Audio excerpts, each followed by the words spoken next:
My name is Cassidy Mercer. I'm 34 years old, and last Saturday a security guard told me I wasn't good enough to use the front door of my own hotel. My sister Brooke had specifically requested that I be redirected to the service entrance, the one used by delivery trucks and kitchen staff. My mother stood 5 meters away watching the whole thing happen. She smiled. Not a nervous smile, not an I'll fix this smile, a real, genuine smile of satisfaction. They had no idea that 6 months ago I had quietly purchased the Meridian Hotel. They had no idea that the engagement party they'd spent $85,000 planning was happening on my property. And they definitely had no idea what was about to happen when the hotel manager walked up to me and said, "Good evening, ma'am. Is everything to your satisfaction? Let me take you back to the beginning. To the moment I decided I was done being the invisible daughter. I found out about Brooke's engagement through Instagram. Not a phone call, not a text. A public post with a photo of her ring and the caption, 'She said yes.'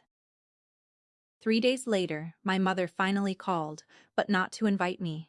Cassidy, her voice carried that familiar edge, the one she reserved specifically for conversations with me. The party is Saturday at the Meridian. Wear something appropriate, and please don't embarrass your sister. No. How are you? No, we'd love to have you there. Just instructions and warnings. I thought about Thanksgiving 2 years ago. My mother had introduced me to her book club friends, while Brooke stood nearby in her designer dress. This is Cassidy, my younger one. She's still figuring things out. I was 32. I owned 2 hotels. But she introduced me like I was a college dropout living in her basement. The thing is, she didn't know about the hotels. None of them did. Not because I was hiding it, but because no one ever asked. Every family dinner, every holiday call, the conversation always circled back to Brooke. Brooke's promotion. Brooke's new apartment. Brooke's perfect boyfriend, Colin, from the Ashford family. And me. I was background noise.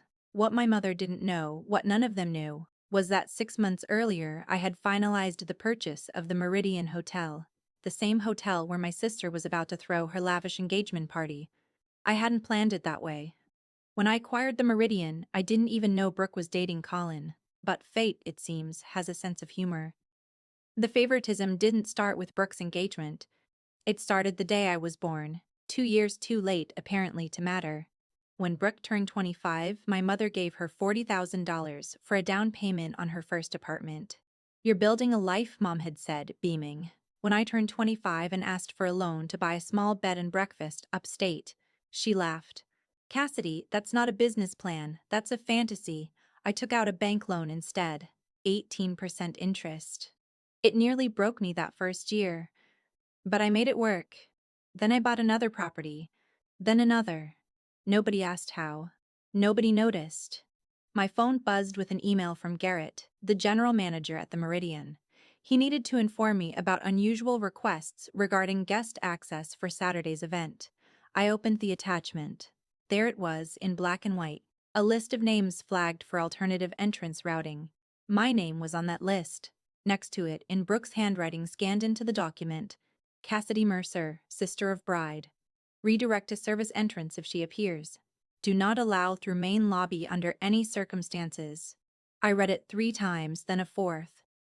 My own sister had classified me as someone who needed to be hidden. Garrett had added a note. "Miss Mercer, I found this request highly unusual given your relationship to the property. Should I intervene, please advise." I typed my response. "Do not change anything. Let them proceed exactly as planned. I will handle this personally." I called my friend Weston the next morning. We'd been friends since college, back when I was just a girl with big dreams and no money. Now he was my attorney, and he was the one person who'd watched me build everything from nothing. "They put you on a blacklist?" His voice was sharp with disbelief. "At your own hotel?" I explained what I wanted to do, and he understood immediately. "If you're doing this, you need backup," he said. "I'll come as your plus one. Old college friend catching up." He paused. "I'll bring documentation just in case someone demands proof." I agreed. Saturday was going to be interesting. Saturday arrived faster than I expected. I chose my outfit carefully. A simple black dress, elegant but understated. Pearl earrings my grandmother left me. The kind of outfit that says I belong here without screaming for attention. As I approached the main entrance, a security guard stepped forward with a clipboard. I gave him my name. I watched his fingers stop on the list. His expression flickered. "I'm afraid you'll need to use the service entrance, ma'am." I looked past his shoulder into the lobby, and that's when I saw her. My mother, standing just inside, looking directly at me. Our eyes met across 15 feet of marble and glass. She didn't move, didn't wave, didn't come to help. She just smiled, that smile of pure, undiluted satisfaction. My mother watched her youngest daughter get turned away at the door like uninvited catering staff, and she was pleased. I went through the service entrance. The kitchen smelled like industrial cleaner and fresh bread. Fluorescent lights buzzed overhead.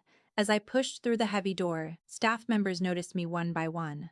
A prep cook paused mid-chop. Chef Amaro, who had been barking orders, went absolutely still. "Ms. Mercer." His voice was barely above a whisper.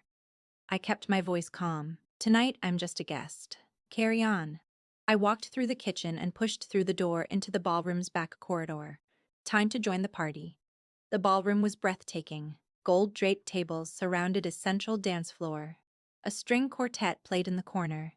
The backdrop behind the main table read "BNC Forever" in elegant script. $85,000 worth of my sister's perfect night.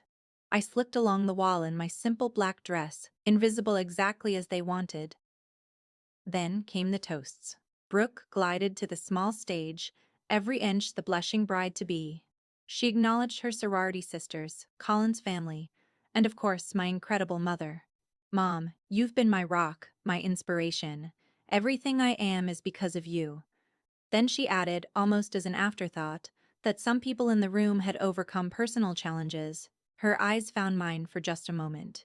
Then away. "Let's just say not everyone in my family understands the value of commitment." A veiled reference to my divorce, delivered in front of 200 people. I didn't move. My mother rose for her own speech. "When Brooke was born, I knew she was special. Some children, you just know."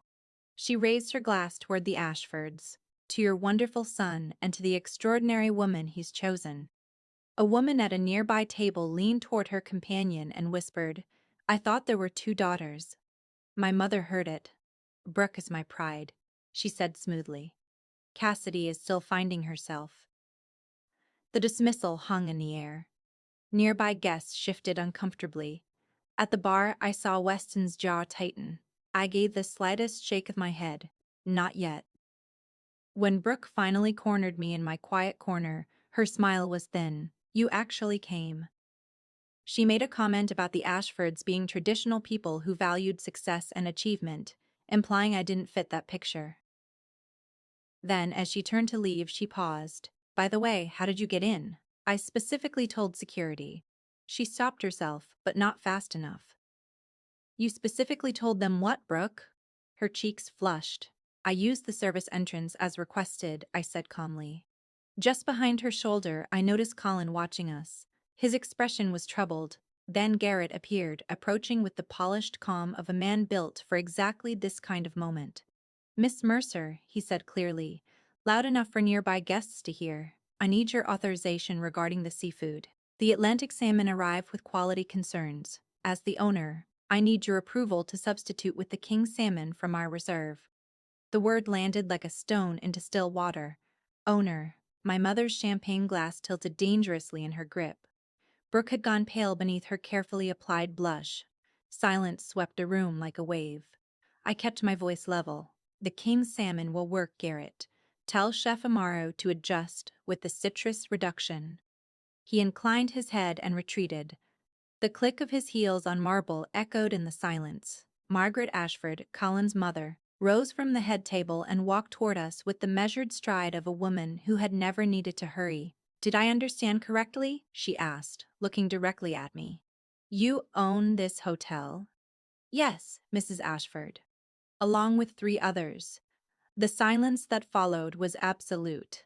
Margaret turned to my mother with an expression that had shifted from curiosity to cool disappointment. "Victoria, you told me Cassidy was finding herself. You said she was struggling." My mother's composure crumbled. "I didn't know." You didn't know your own daughter owned one of the most prestigious boutique hotels in the city? Margaret's eyebrow arched. She never told us. And she never had reason to, it seems. Margaret turned to Colin.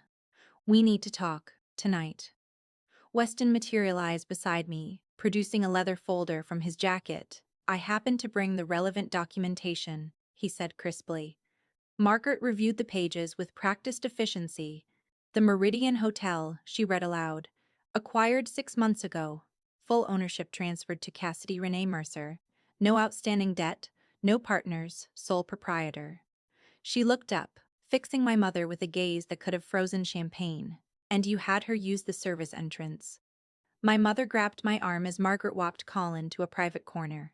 Cassidy, please. You're embarrassing us. I gently removed her hand. No, Mom, you embarrassed yourselves. I just showed up. I looked at them both, my mother and my sister, the family that had never seen me. I'm not here to prove I'm better than you. I'm here because you thought I was less, and I'm done accepting that. When you're ready to have a real conversation about why you've treated me differently for 30 years, I'll be here. But I won't be invisible anymore. Before I left, Margaret Ashford pressed her card into my hand. I always prefer to know who the interesting people in a room are, she said quietly. It seems I was looking in the wrong direction tonight. I made my way toward the main entrance. The front door, the one I had been denied hours earlier. No one stopped me. The doorman held it open with a respectful nod. Good evening, Miss Mercer. I stepped out into the night. The air was cool and clean, a relief after the suffocating tension of the ballroom. I stood on the sidewalk for a moment, breathing. Behind me, the party continued without me, but for the first time, I wasn't invisible. I was free. Your worth isn't determined by people who refuse to see it, not by the mother who overlooked you, not by the sibling who dismissed you, not by the family that made you feel like you were less. You are not less. You never were. Sometimes, the most powerful thing you can do is simply stop hiding, show up as yourself, speak your truth calmly, and let the people around you decide how they want to respond.